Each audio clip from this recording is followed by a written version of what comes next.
भाइয়ের कपाले दिलाम फोटा जमेर दुआरे पड़ल काटा যমুনা देन जमके फोटा आमी देई आमार भाईके फोटा যমুনার फोटा खेये जम जेमन हन चिरजीवी आमार भाई जेन हय तेमनि दीर्घजीवी।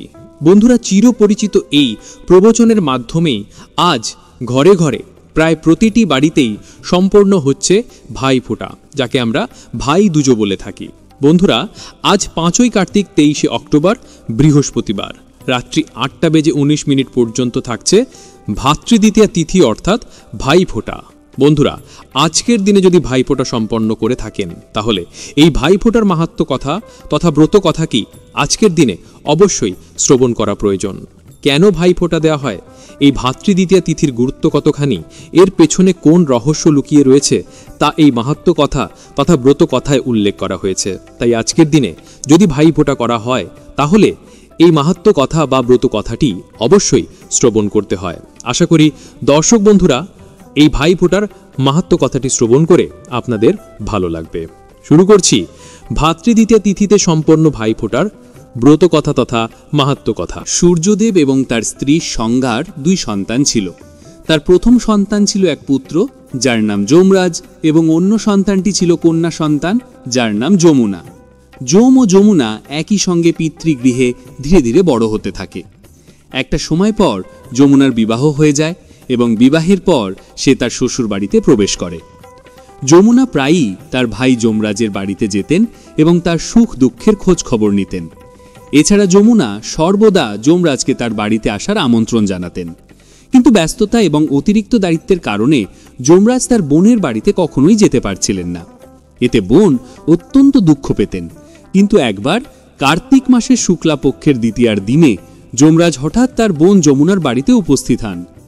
বোনের বাড়িতে যাওয়ার সময় যমরাজ নরকে বসবাসকারী সমস্ত জীবকে মুক্তি দিয়ে যান। ভগিনী যমুনা তার ভাইকে এইরূপ হঠাৎ আগত দেখে প্রথমে অবাক হলেন, তারপর অত্যন্ত খুশি হলেন এবং তিনি তার ভাইকে অত্যন্ত সম্মানের সঙ্গে সম্ভাষণ করলেন। ভাইয়ের কপালে তিলক কেটে দিয়ে ধান দুর্বা ও পুষ্প সহযোগে ভাইকে গৃহের মধ্যে প্রবেশ করালেন। তারপর ভাইকে আসন পেতে বসতে দিয়ে তার পছন্দে বিভিন্ন ব্যঞ্জন রন্ধন করে তাকে আহার করালেন। যমরাজ বোনের এই রূপ আন্তরিকতা দেখে অত্যন্ত প্রসন্ন হলেন এবং সেখান থেকে যখন যাত্রা শুরু করলেন নিজ গৃহের উদ্দেশ্যে, সেই সময় যমুনাকে কাঙ্ক্ষিত বর চাওয়ার জন্য অনুরোধ করলেন। যমুনা যমরাজের উদ্দেশ্যে অনুরোধ করলেন, আপনি যদি আমাকে বর দিতে চান তাহলে ভ্রাতা আমাকে এই বর প্রদান করুন যে প্রতি বছর এই দিনে আপনি আমার বাড়িতে আসবেন এবং আমার আতিথেয়তা গ্রহণ করবেন।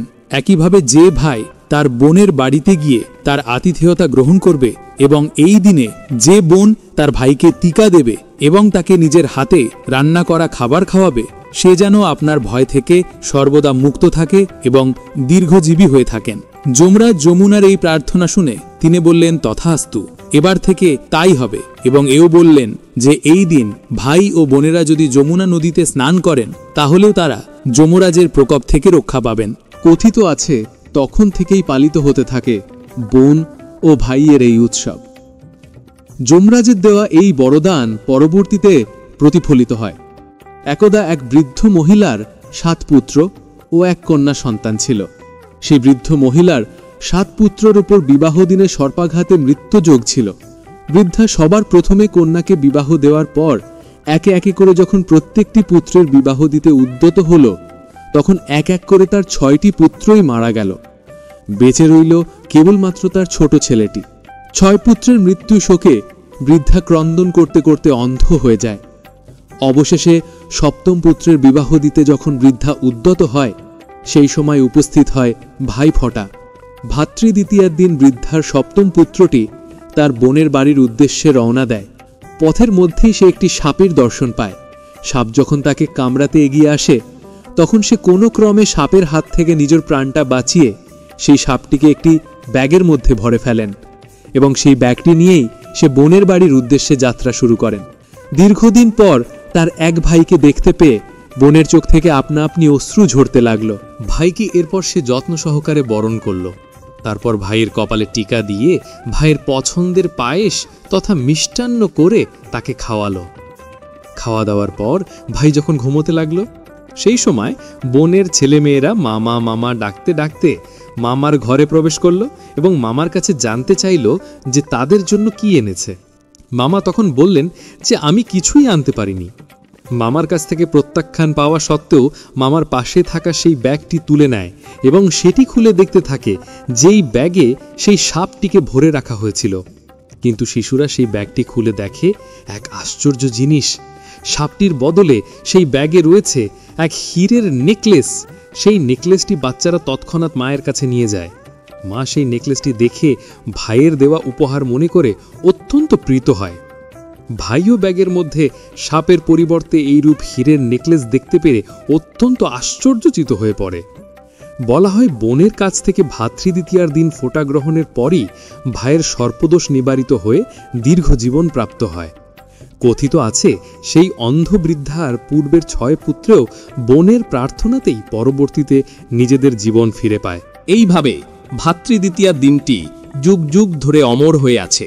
এই জন্যই বলা হয় বন্ধুরা, এই ভাতৃদ্বিতীয়ার দিন যে ভাই বোনের হাত থেকে টিকা পান এবং বোনের হাতের রান্না করা খাবার গ্রহণ করেন, তাহলে তিনি ঈশ্বরের আশীর্বাদ লাভ করেন। যদি নিজের ভাই বোন নাও থাকে, তাহলেও মামাতো বা কাকাতো ভাই বোনের মাধ্যমেও বা পাতানো ভাই বোনের মাধ্যমেও ভাই ফোঁটার এই ক্রিয়াটি সম্পন্ন করে ভগবানের আশীর্বাদ লাভ করা যায়।